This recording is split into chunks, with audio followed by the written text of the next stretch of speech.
Eu venho hoje nessa tribuna para falar com os brasileiros e brasileiras que estão acompanhando a denúncia do Procurador-Geral da República contra o Bolsonaro e todos que tramaram o golpe, que acompanharam, às vezes sem entender bem, a tentativa de golpe e o 8 de janeiro de 2023,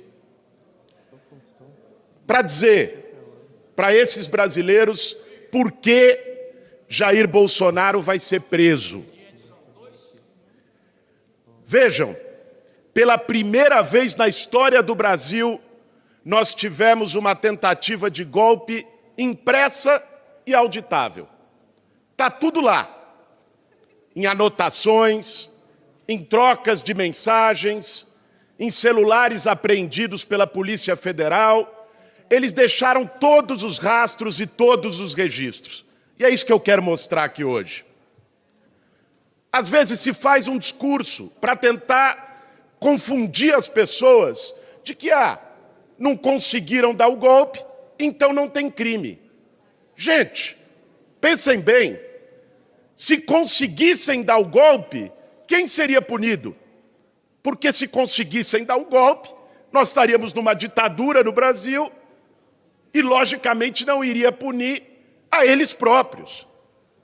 Aliás, é importante dizer e ler o artigo 366 do Código Penal.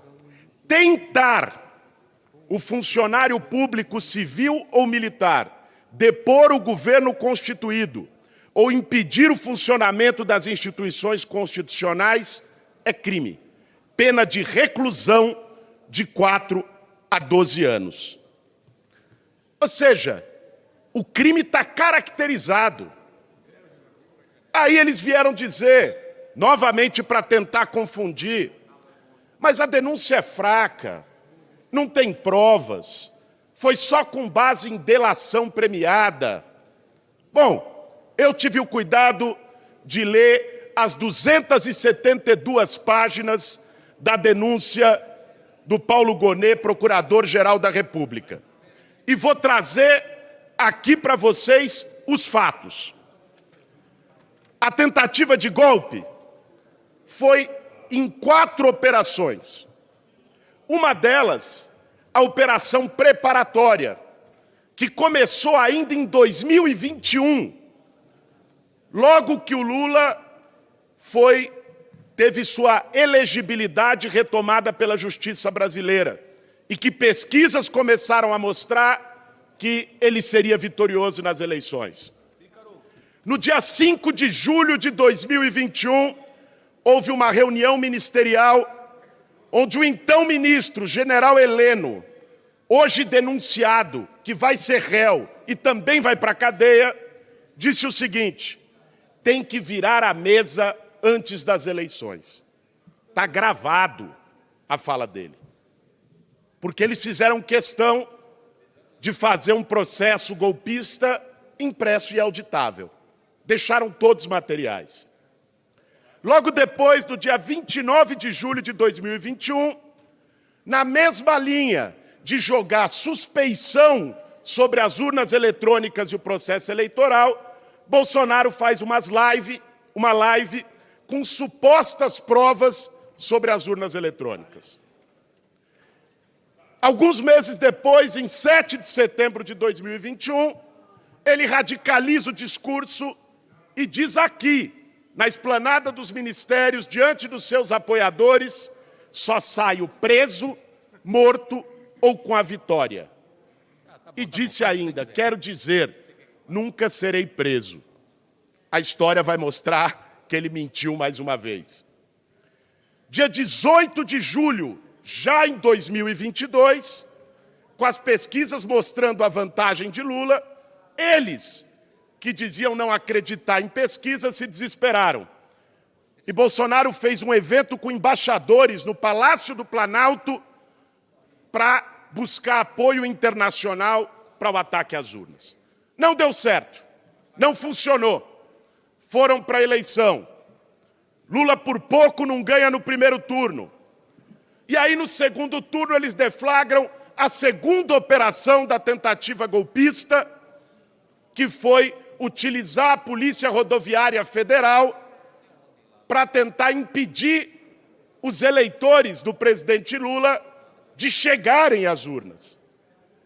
Encomendaram um estudo, uma delegada bolsonarista da Polícia Federal, também denunciada e que também será presa, Marília Alencar, encomendou um estudo e priorizaram no Nordeste as cidades onde o Lula teve mais de 75% dos votos. Nesse momento, depois a Polícia Federal intercepta uma mensagem de Silvinei Vasquez, outro futuro presidiário que comandava a PRF. Ele diz o seguinte: chegou a hora da Polícia Rodoviária tomar lado na disputa. E Marília Alencar, que trabalhou com ele, mostrou que a operação não aconteceu só no Nordeste. E foi interceptada uma mensagem dela que dizia: o prefeito de Belford Roxo, no Rio de Janeiro, é vermelho. Tem que ter operação lá. No Rio Grande do Sul, Lula ganhou em Porto Alegre. Tem que ter operação lá. Está tudo registrado. Novamente, não foi suficiente e eles perderam a eleição. Aí entra a fase já mais radical do golpe, já derrotado. Dia 6 de dezembro, Felipe Martins, assessor do presidente da República, apresenta no Palácio do Planalto para Bolsonaro a minuta do decreto do golpe. O que dizia esse decreto? Que deveriam prender os ministros do Supremo, o presidente do Senado, Rodrigo Pacheco, e opositores, declarar estado de sítio e estado de defesa e supostamente chamar novas eleições. No dia seguinte, 7 de dezembro, Bolsonaro pega esse decreto e apresenta para o ministro da Defesa, para o comandante do Exército e para o comandante da Marinha. Essa reunião foi feita no Palácio do Alvorada e os registros de entrada da portaria do Palácio confirmam a presença de todos eles. Freire Gomes, comandante do Exército, não aceita. Melou. Uma semana depois, dia 14, Bolsonaro alivia um pouco a versão, não prendia mais todo mundo. E faz uma outra minuta que foi encontrada com Anderson Torres, seu ministro da Justiça, e o ministro da Defesa, general Paulo Sérgio, apresenta novamente para os comandantes militares. O comandante da Marinha, golpista, que vai ser preso, Garnier, aceita.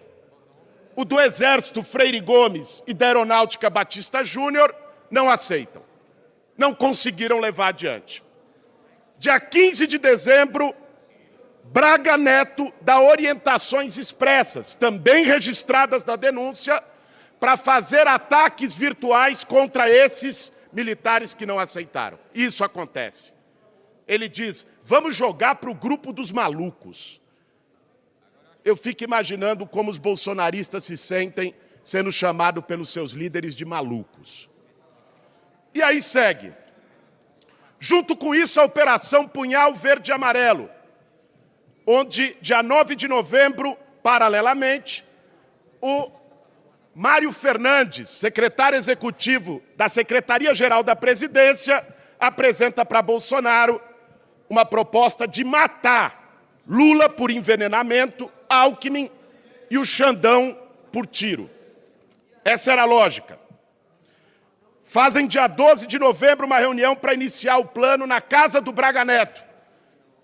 E aí se apresentam os valores, R$100 mil para viabilizar. E o Braga Neto entrega numa sacola de vinho para o Mauro Cid.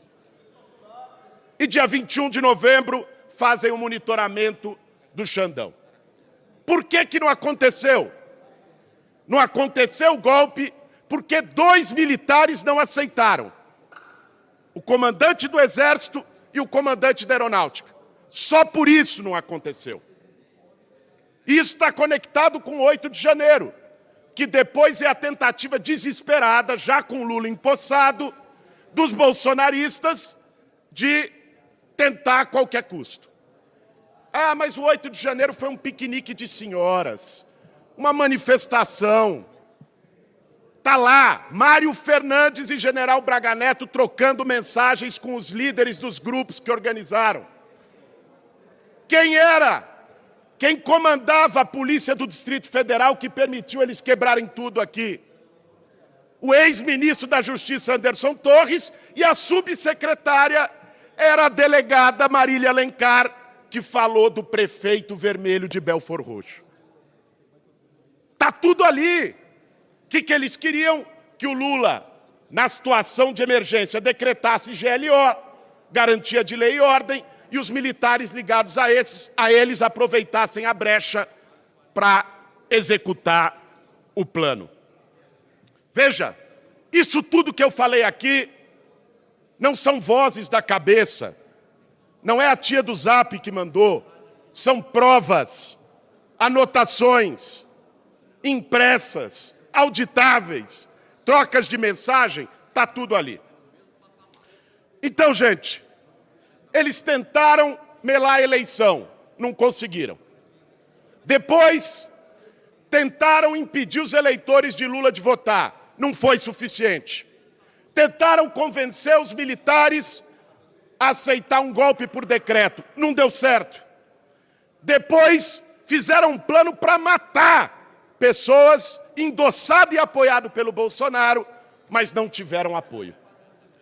Foi isso que aconteceu. Se isso não é golpe, tentativa de golpe, o que será tentativa de golpe no Brasil?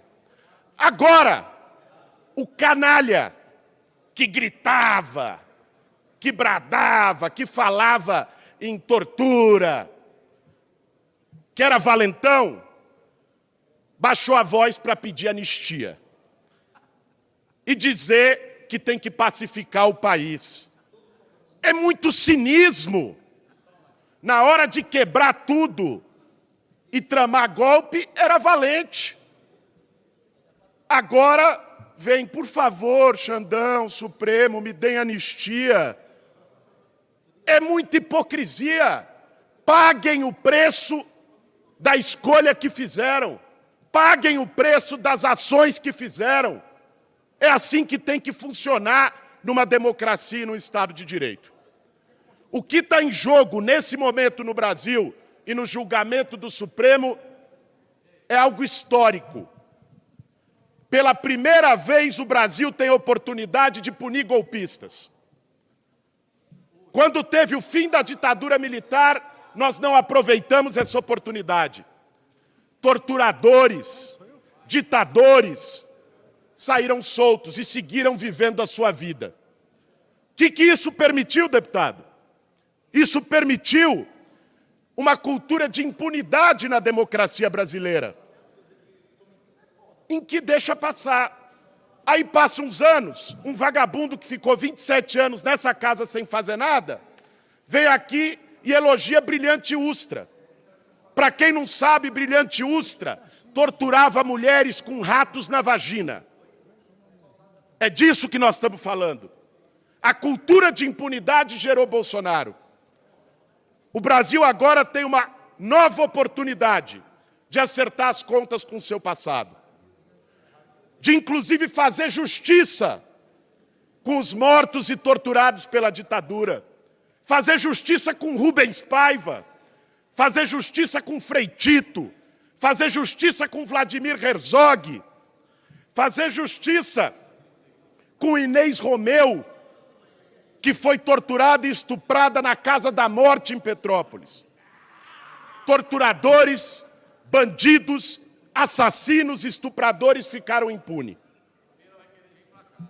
Se o Brasil se acovardar e repetir essa história, o resultado será dizer que pode, que é permitido, e solapar as bases da democracia brasileira. Eu acredito que ainda há juízes no Brasil. E por isso, com uma multidão de provas, eu tenho a convicção de que Jair Bolsonaro vai ser preso, junto com a sua corja de golpistas. E quero terminar chamando a sociedade brasileira para, no dia 30 de março, nas ruas desse país, fazer uma grande mobilização contra a anistia e por Bolsonaro na cadeia.